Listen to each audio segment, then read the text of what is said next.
So I think it's no secret to everyone involved that there needs to be some changes at this football club, at Tottenham Hotspur Football Club. Because what we've seen over the past half decade has been an absolute disgrace. So my idea for today's video is to talk about what I believe needs to change at the club, from top all the way to the bottom. So what we're going to start off with is what needs to change at the top, and that's probably going to be the most obvious, easy thing that needs to change. We need to change the ownership. This ownership has been here for over 20 years, and we can debate all day and long about how they did for those 20 years. But the past half decade, it's not a debate. It's been a complete and utter shambles.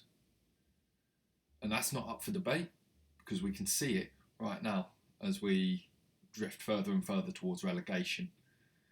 And there's a very, very good chance, for me it's already a certainty, that we're going to be playing Championship football next season. So the owners are the first thing that needs to go. Yeah? But they're not going to go, are they? Enic are here to stay. Enic have not really expressed any interest in selling the club, selling up the club. They said last summer that they wanted to take control and turn things around and turn Tottenham into an elite football club. Something that we've heard many, many, many, many times before. So, whilst they're here, what would actually need to change to maybe get us moving in the other direction, apart from the obvious, them leaving? The first thing that comes to my mind is the structure of the football side of things. In fact, before that, what we need to do is completely reevaluate what our priorities are. The priorities for the past decade, half decade, since the new stadium's been here, seems to have been Beyonce concerts, go-kart tracks, hotel developments, you name it. You know, more and more stuff like that. You know, random sponsorship deals on, I don't know, posters at the club shop, things like that. We need to stop prioritising the quote-unquote business side of things, because we're a football club. The football is the business, right? And that's what we need to prioritise. So, we've established that, right? So now we've established that the football side of things is the business side of things. Now we need to start thinking about the football in terms of business. So what do you do when you run a business, right? Let's say you own a company. Maybe you don't have the greatest expertise in the specifics of that field, but that's fine. All you have is the money. You own the company. What you need to do is hire some people who do have that expertise in the field, right? You need to hire footballing people to deal with the football side of things. And that means you don't hire any more Johan Langers, you don't hire any more Vinais. They need to go. They're the first ones that need to go.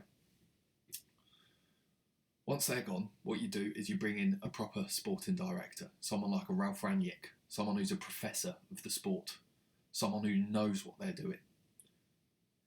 You hand that person the keys, and you consult with them, and you form a plan with them together, right? You say, you're the football expert. This is what we want to achieve on the football pitch. This is what we want to bring to the football club. What's your expert opinion as to how we get there, and what do you need for us to get there? That's what we need to do.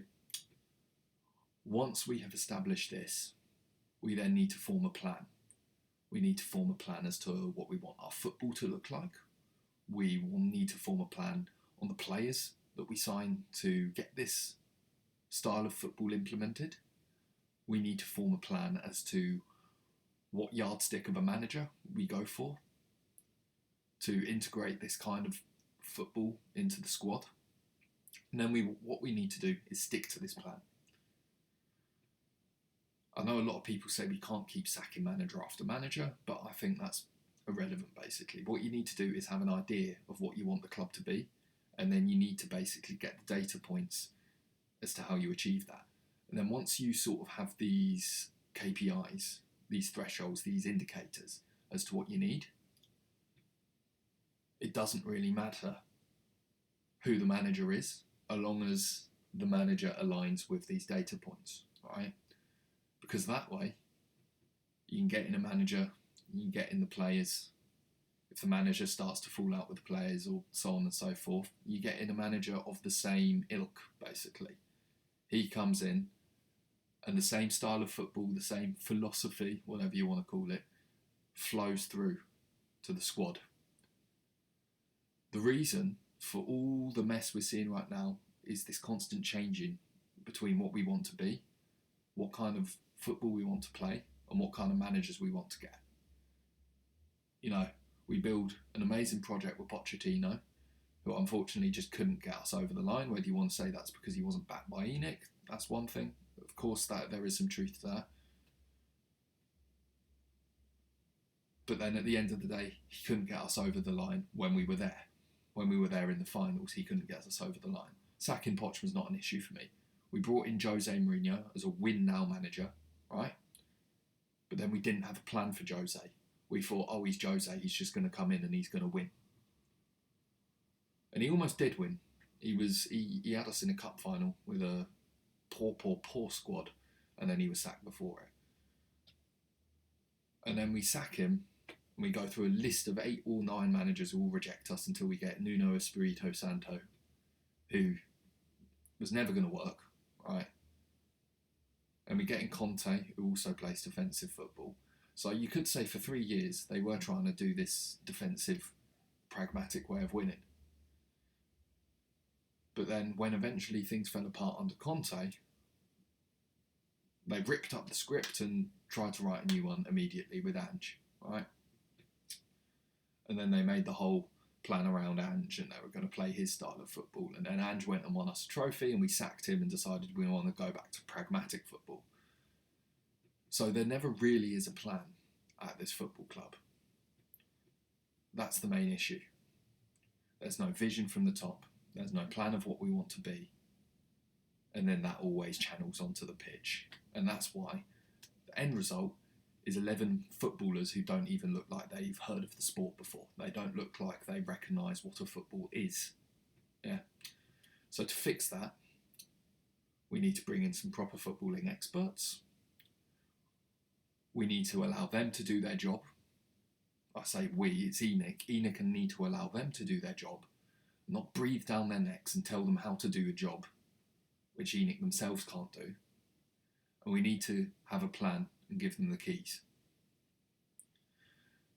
If we do that, get a proper footballing director who knows what they're doing, to instill a winning mentality into the squad, to build something, then maybe we will have a chance. But the problem is, Enic don't do that. They do not want to let go of the reins. They have to be the ones in control always. So we know how we fix things. It's just up to this ownership to do it. And this ownership are never going to do it. So unless Enic sell up, or they somehow miraculously stumble upon this video, we're going to be stuck in this same problem for years and years and years, and it's only going to get worse. Sometimes it needs to get worse before it can get better. But I don't think if we go down, it'll get better anytime soon. Enic will definitely not sell up then, and we'll be stuck playing championship football, stuck without a plan, and stuck in this misery. The moment Enic decide to sell the club is the moment we can start thinking about how we move forward. Because we can talk all day, all night about the people we should bring in to run the footballing side of things. But as long as Enic are here, they're not going to do it. They always talk about ripping things up, starting fresh. How many times have we heard it? How many times have they done it? Too many times. and it's gotten worse and worse each time. So it's up to us as a fan base to unite and get rid of this plague which is rotting the club from the top.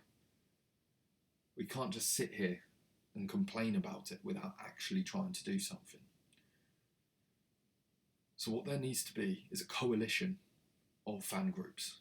We all know what the problem is at the club. Now it's up to us to unify and try and force change at the club. If we can do this, then maybe there's hope.